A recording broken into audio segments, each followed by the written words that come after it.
बहुत समय पहले की बात है। माधवपुर नामक गांव में एक गरीब किसान अपनी बूढ़ी अम्मा के साथ रहा करता था। उसके पास एक छोटी सी जमीन थी जो कि बंजर हो चुकी थी। फिर भी वह दिन रात उस पर मेहनत करता था। मोहन बहुत ही मेहनती और ईमानदार था। वह एक आत्मविश्वास से भरा हुआ व्यक्ति था जिसे न हालातों से डर लगता था न ही लोगों की बातों से। हर दिन सूरज उगने से पहले ही वह उसी आत्मविश्वास के साथ उठता और अपने खेत की ओर बढ़ता जहां सिर्फ बंजर जमीन थी, लेकिन उसके सपनों की हरियाली छिपी हुई थी। उसे यकीन था कि एक दिन उसकी मिट्टी उसे जरूर जवाब देगी, सोने जैसी फसल बनकर। ओ बेटा मोहन, तेरे लिए मैंने जमींदार से बात कर ली है।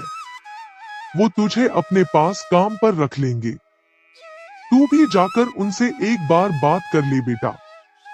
अब हमारे बस की बात नहीं रही। कम से कम वहां रहकर तू अपना गुजारा तो कर पाएगा। मुझे तेरा बहुत ख्याल है मोहन, इसलिए यह कदम उठाया। जाकर बात कर ले, सब ठीक हो जाएगा।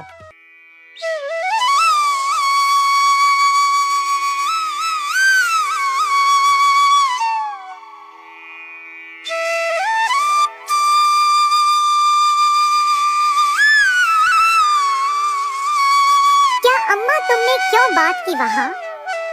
मैं नहीं जाऊंगा। हमारा खुद का खेत है तो मैं दूसरों के पास क्यों काम करने जाऊं? मैं गरीब सही मगर खुददार हूँ। मैं अपनी मिट्टी में पला हूँ, उसी में पसीना बहाऊंगा। चाहे जितनी भी मुश्किल हो अम्मा, मैं अपनी ही जमीन पर मेहनत करूंगा। किसी और की नौकरी नहीं करूंगा। अरे मोहन, उस बंजर जमीन में क्या उगाएगा तू? वो जमीन अब बिल्कुल बेकार हो गई है बेटा। ना उसमें नमी बची है ना जान। तू अपनी जिंदगी यूं ही जाया कर देगा। उस जमीन को संवारते संवारते मैं जानती हूँ तेरा हौसला बड़ा है, पर बेटा हौसले से पेट नहीं भरता। तू मेरी बात मान ले। वो जमींदार कम से कम तुझे रोज की रोटी तो देगा। अपनी जिद छोड़ दे बेटा। तू थक जाएगा पर वो जमीन कुछ नहीं देगी तुझे। अरे अम्मा, तुम बेकार में ही इतनी परेशान हो रही हो। देखना, एक दिन मैं उसी जमीन से सोना निकालूंगा। यह जमीन ही हमारी सबसे बड़ी ताकत बनेगी। मोहन खेत में काम कर ही रहा था कि तभी वहाँ पर एक आदमी आकर बोला, अरे मोहन भैया, आपको भी मानना पड़ेगा। आप फिर से इस बंजर जमीन पर मेहनत कर रहे हैं। अरे मंगेश भैया, अब क्या करें? जमीन हमसे ज्यादा मेहनत करवा रही है, पर क्या करें? धरती तो माँ समान होती है। जैसा वह चाहे वैसा ही करना पड़ता है।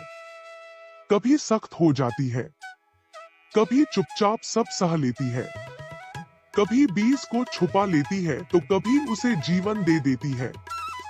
हम तो बस उसके बच्चे हैं जो उसके हर रंग को अपनाना जानते हैं। थक तो जाते हैं भैया, पर जब मिट्टी की खुशबू आती है ना तो सारी थकान उतर जाती है। उम्मीद है यह माँ हमें खाली हाथ नहीं लौटाएगी। बस थोड़ा और सब्र, थोड़ा और विश्वास। आप जैसा मूर्ख तो मैंने आज तक नहीं देखा भैया। क्या सोचते हो आप? दुनिया कहां से कहां पहुंच गई और आप अब भी उसी बंजर जमीन से उम्मीद लगाए बैठे हैं।